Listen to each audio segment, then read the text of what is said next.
So the olive branch petition, okay? If you've ever heard the term, they put out an olive branch, that means that it's a peace offering. So in July of 1775, the Continental Congress sent an olive branch to the king saying that they would stay loyal, but they wanted to have all these different taxes rescinded. King George didn't even look at it. Okay, so at the same time they sent this, the Continental Congress decided they were going to take action to, well, just in case the king said no. So one of the first things they do is they started a postal system under Benjamin Franklin because communication is extremely important. Okay, despite whatever's happening with our postal system today, it's very important to maintain a postal system. Okay, they negotiated treaties with local Indian tribes. They also created a Navy and Marine Corps. So I don't know if you knew this, but the Marine Corps and the Navy are both older than the U.S. Constitution. Now, we needed allies, okay? So we sent out people all over the place. Eventually, we'll send Benjamin Franklin to France. We'll send John Adams to Belgium and to the Netherlands. And we send Benedict Arnold to Quebec. Now, the thought was if we send him with a decent sized army, they'll see that they have a chance now to overthrow the British. The majority of people in Quebec are French, so they seemed like they'd be natural allies who also hated the English. The problem was, as Benedict Arnold started to move, there was an outbreak of smallpox, and almost all of his men, well, 900 of his 1,900 men were infected. So that stopped them in their tracks. So they really had no chance of going and, making this alliance. So Benedict Arnold is kind of cut off from everyone else, but he's going to cause some major problems for the British once his men start to get better or die. And this is something we'll cash in on soon. So now, common sense. On the right hand side, you see Thomas Paine, and Thomas Paine is standing like anyone would who is writing something, with his hip out and back, you know, kind of out. He's doing a duck face. He's not even watching what he's writing, and he's looking in the opposite direction, and he's holding a big book. So you want to talk about dominance? Dominance is that. Okay, so he convinces many people in the in common sense to support a Declaration of Independence. He made statements like, the U.S. has no enemies. The only enemies we have are because of Great Britain, so everyone will help us. We're a Christian community and we threaten no one, so everyone will want to trade with us. We don't need a large enemy. We don't need a large navy to protect our borders. And people read this and they're like, wow, this is awesome. Okay. This goes along with the viewpoint that you're reading, by the way. I believe it was due today over Charles Inglis and Thomas Paine. So you're hopefully all familiar with this argument. Now, the Declaration of Independence. Okay. This is issued by the full Continental Congress. It's written by Jefferson, but really the ideas come uh, from Jefferson, from Franklin, from Adams, from Roger Sherman, and from John Livingston. Roger Sherman's kind of a forgotten man in history. Not only does he do this, but he also comes up with a compromise for the Constitution that kind of brings the large and small states together. Uh, he also is the author of the Three-Fifths Compromise, which is super racist and stupid, and that also falls at Roger Sherman's feet. But uh, he also had some key points to help create the Declaration of Independence. If there's a question on the test of who wrote the Declaration of Independence, and there won't be, but the simple answer is Thomas Jefferson. Okay. One other thing, July 4th, 1776. This is a day we recognize that they signed it. The truth is, most people signed it on the 2nd. Uh, the last person signed it on August the 4th, which is my best friend Ben's birthday. He's my best male friend. He is not my wife, who is my actual best friend, but my best male friend who's been my best male friend most of the time since I've been 8. Uh, anyway, So it was actually signed on the second, but the first year of our nation's independence, uh, we didn't have a celebration ready for the 2nd of July, and so they decided they could get it organized by the 4th, and that's kind of why our country recognizes that day. If you've ever heard my anger before, our Independence Day should be on October the 19th. That's when we actually won it. All we did on this day was that we said, "Hey, everybody, we want to be independent." And everyone's like, "Hey, that sounds great, everybody." And we didn't do it for a few years. So, you know, you don't celebrate the day you started ninth grade. You celebrate the last day you were in school. Every year we celebrate the beginning of ninth grade on July 4th. So it gives reasons for independence. John Locke gives a foundation: life, liberty, and property is what John Locke said, and Jefferson thought it would be more poetic to say life, liberty, and the pursuit of happiness. So major contributors to the Constitution and Declaration of Independence. Uh, Several of these guys or two of these guys are French. One is English, and well, actually, I guess the other two are English. Although, anyway, so Montesquieu comes up with the idea of separation of powers to keep one group from becoming too powerful. Okay, that's where we have our executive branch of the president, who has checks and balances against the legislative branch with the two houses of Congress and the Supreme Court, and then the other way around. Everyone has checks and balances to keep one group from becoming powerful. John Locke, and we mentioned his natural rights, life, liberty, and property. Thomas Hobbes talks about social contracts. He and Rousseau both do, and basically this says that the government has a consent of the governed, and that if people don't like it, that they can overthrow the government. Okay, that's really what a social contract is. Natural liberties, that everyone has these natural rights, and we should all be equal before the law. Of course, this doesn't always mean, you know, if you're not white. I didn't say it was a great system, but it was a better system than what they had before. Okay, and Jean Jacques Rousseau, everyone should participate in government. Anyway, Republican motherhood. This is a thought that women were keepers of the nation's conscience, and that they raised women and they held the future republic in their hands. Basically, if you're a woman, you don't get to vote because you get to raise future voters and you get to influence them by teaching them about the law, okay, and that they need to protect women and everyone, and that women don't need the right to vote because they've got their men, okay, and they can influence their husbands. And I will say this: my wife can really influence probably a lot of things that I do. Uh, love that woman, and I think I talked myself into a corner. I don't remember what I was going to say. Anyway, uh, happy birthday. But yeah, I mean, this idea stays, and this is something that women fight against for the next really 150 years until they have until they begin to have equal rights. So the Battle of New York, okay? So George Washington is now fully in charge, okay? He has 19,000 troops, none of them are trained, okay? And basically the British come with 32,000 troops, 500 ships. They're going to outnumber them, and the British troops are trained well, okay?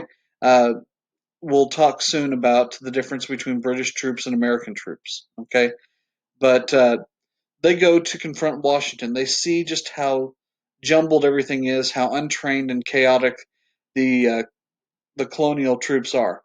They're running into each other, running around, screaming, and they look at it as such a joke that when they land, instead of you know attacking and ending everything, they're playing fox hunting music as if they're going out on a hunt. That's how that's how little respect they have for the colonist. Okay, so that night, in one of the most amazing moments, really, in this war, Washington is able to help 19,000 untrained troops escape across the Delaware River. Now, this is on Christmas Eve, and the Delaware River was almost frozen. Okay, So he and 19,000 people get across the river. Think of how long it takes to do a fire drill when we're all walking out all those different exits. Okay? That's just us walking out. Now imagine having to take all of those people, put them on small boats, and take them across a river that was about a quarter of a mile at the point they're trying to cross wide. So they're getting everyone across that path. It's really a miracle. Okay. So the following day when they land, they come up on a group of Hessians who spent all night drinking, and they captured over 1,000 Hessians. So this was a much needed victory for the colonists. They needed something that they could believe in. Okay. And despite everything you think you know about Washington, uh, he really was nowhere near as successful as you think. In fact, he wins about 2 or 3 battles total. Now he wins the most important one, the last one, but his biggest skill was keeping people together even whenever they weren't, winning. So the Colonial Army, let's take a look at what they are. Okay, these are people from all 13 colonies. They lacked unity. Many of them didn't have weapons going into fight. They don't really have munitions because they don't have the money to fight. You also need gunpowder. We didn't really have a good supply of that. Uh, Most of them wore their own clothing, which during a war, it's important to know who's on what side. And whenever everyone's speaking a British accent, then if you just start shooting everyone, you're going to shoot everyone on your side too. Now, luckily, the British had nice uniforms and shoes. Most of the colonists didn't have shoes, and that becomes a major problem whenever you're in places like Philadelphia and the winters get down to 20 and 30 below. They don't have a stable supply of food. Sometimes they went a few days without eating. Only 1 in 12 came to fight with a gun, and it was so bad that Benjamin Franklin thought the way to fight was with bows and arrows. Okay, and by the way, the troops had zero training. Okay, the British Army, on the other hand, had been trained, and their boot camp lasted about 6 months. If you did anything wrong, you were whipped. Okay, they would whip you for just about anything just to teach you a lesson. Okay, one of the British troops was actually whipped 123 times. Okay, after 98 times, it was clear that the soldier was dead. But since he had been given, since his charges gave him 123 whippings, they whipped him 25 times after he died just to make sure that the sentence was carried out. Also, since the British were away from home, they could do whatever they wanted, and many of them acted like morons because no one was really watching what they were doing. The Hessians. So these are German mercenaries. Most of the German mercenaries came from Hesse, and the prince, the person in line to be the next king, he had 74 children. So that's a lot of money to. That's a lot of children for one, and even more so, that's you need a lot of money to support that. So they send 30,000 of the young men of Hesse to fight for the British in the Revolution. Remember, 1,000 of them were just captured in that last battle. Okay, uh, African Americans, about 5,000 fought for the Continental Army, and about 14,000 will fight for the British Army. And once the British offered freedom for the slaves who fought, the colonies made the same promise. So, as a result of the revolution, about 19,000 slaves will win their freedom. Okay. Uh, Several also died. I mean, I don't know if I need to say that because it's a war and people die, so I don't know if anyone thought, well, that was nice. Every single person that did got their freedom. Unfortunately, no. But so, by the way, the British, they took all the freed slaves, all the slaves that they freed, and they sent them to Sierra Leone, which is in Africa, right next to Liberia, a country where the United States would send their former slaves. Loyalists or Tories. Okay, these are people that were in favor of the king. They were loyal to the king. And so 1 out of every 5 people in the colonies was actually a loyalist or Tory. Okay, uh, many of them were imprisoned after the Declaration of Independence. Many were tarred and feathered, and about 80,000 of them will flee and go to the Caribbean, to other colonies held by the British, so that they would not be killed, tarred and feathered, or other bad things. Okay, Patriots or Whigs. Now, I think everyone has this perception that everyone wanted to have revolution. Everyone wanted their freedom. And the truth was that of all the people that lived in the colonies, uh, only about 30% wanted to get their own, or that wanted to become independent. Now, uh, there were also a group in Britain called the Whigs, and these are people that had relatives over here in the colonies, and they didn't want to see their cousins or children or parents die in a revolution. So those are people over here that are fighting the British, and people in Great Britain that thought that we shouldn't be fighting ourselves. If we're going to kill someone, let's kill some French people. Can everyone get on board with that? I don't see any hands up, so I guess never mind. Forget that. We won't do anything to French people. Okay. There's also a group that I like to call the Apathist. And this is a group that has never really been recognized or given a name, but this is a majority of people in the population. They really didn't want anything to do with the revolution. They didn't want anything to do with fighting. All they wanted to do was go about their normal lives. Okay.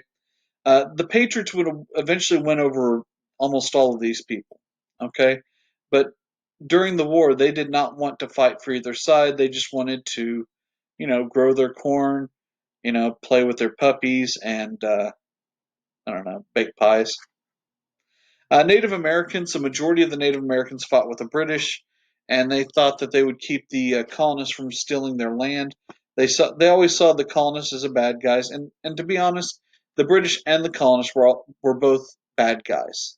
Okay, and both stole their land. Both would eventually either had or would commit genocide.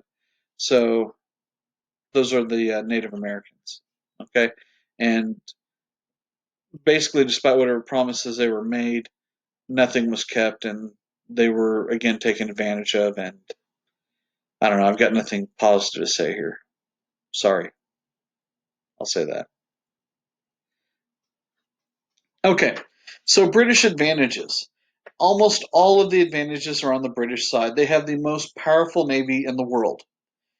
Okay, and this means they can cut off trade to everyone else and also weapons and supplies. They have the best army in the world. There had been several wars in the last century, and Britain was on the winning side of almost every one of those. Munitions, they had more than enough guns and cannons to win 20 different wars. Uh, they had experienced officers and troops. Most of them had fought in many campaigns and were quite skilled. They outnumbered the colonists about 10 to 1. They had money, probably somewhere around 70 times as much money as the colonists had. And they had Native American support. On the other hand, the colonists, they had great leadership. Now, this isn't just Washington or Adams. This is Franklin and Jefferson and Madison and Samuel Adams, and uh, you can put in generals like Horatio Gates, Nathaniel Greene in the South, uh, Henry Knox, uh, Alexander Hamilton. There's so many outstanding minds they had on their side. Strong motivation. They had the ability to create everything for themselves and make all their own rules. Guerrilla warfare is really one of the biggest things, and this is something that a lot of people don't think about. And if you want to fight the most powerful nation on earth, you cannot go toe to toe with them, especially whenever they outgun you and they outman you. Okay? So, how do you fight them? You fight them by hiding. You either hide yourself and camouflage yourself, or you you hide in plain sight. Okay, and so basically, a couple ways you can camouflage. You can put on like a ghillie suit and look like a big pile of grass, hide in the trees, wear camouflage like that, but you can also dress like everyone else. Because if you can blend in with the population, it's hard to see who you're fighting and who you're not. And, so when the British are chasing someone, they just blend in with the community around them. It it demoralizes the troops and it makes you look like a monster. These are tactics that were played against the United States in Vietnam, in Afghanistan, and in Iraq. So, I mean, and several other places as well. I mean, it's very effective. And also, many of the colonists were fighting to protect their homes. So, this leads us to yet the end of another day. I hope everyone's enjoying themselves. Have a happy day, stay safe, and remember, don't forget to tip your waiter or waitress. Don't tip them over, give them money of some type. They appreciate it. I'll see you soon. This is Dugdale, and now you've heard this lesson in history.